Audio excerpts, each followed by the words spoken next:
Hey travelers! Welcome back to my channel. My name is Jude, a legit travel agent.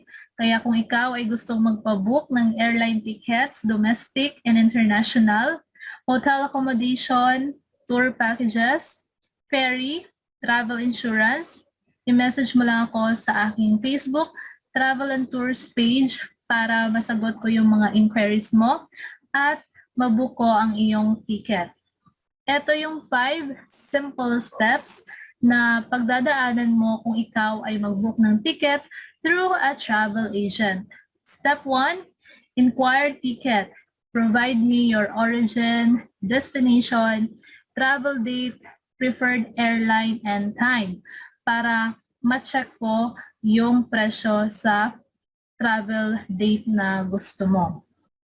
And then, step 2, i-screenshot ko yung mga prices at nandun yung mga different airlines at pagpipilian mo yon kung ano yung preferred mo na airline at yung time at saka yung presyo.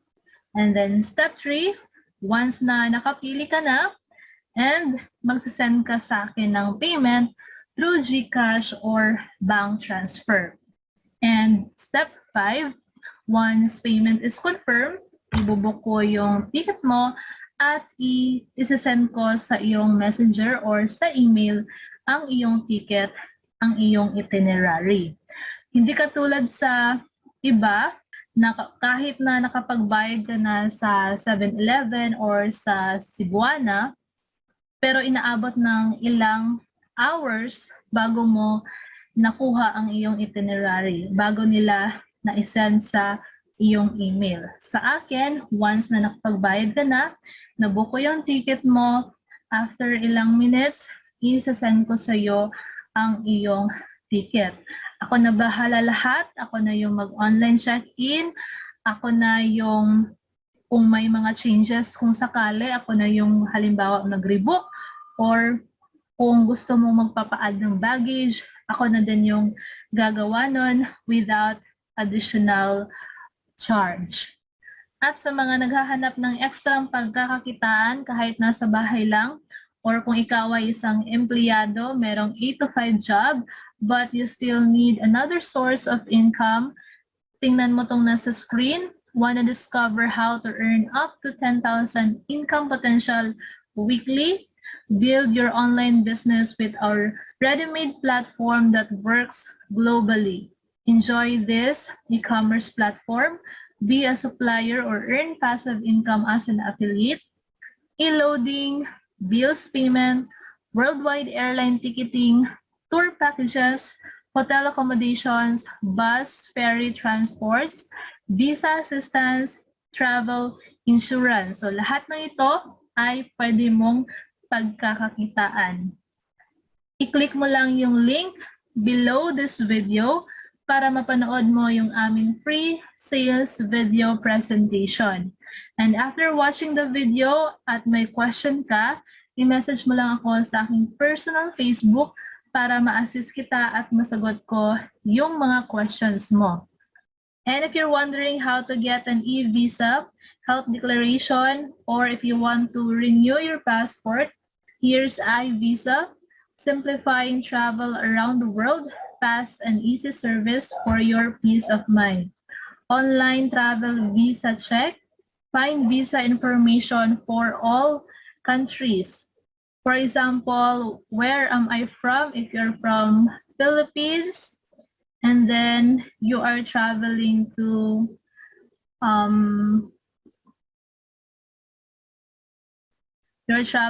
Australia, just click Get Started. Get your Australian e-visitor tourist visa online now. But currently, we cannot help you process this travel document. You will need to contact the embassy nearest you to get more information. They also have 24/7 customer support. They can assist you. And example, you are traveling from Philippines and you're going to Canada, just click Get Started. So get your Canada ArriveCan app receipt and COVID-19 vaccination passport online now. So you need a health declaration to enter the country. So how to apply ArriveCan? Apply online. And click apply now. So you can read or learn more about ArriveCan and all the requirements you can read here. If you click apply now, so this is the start your application. And then just click continue and provide the information they need.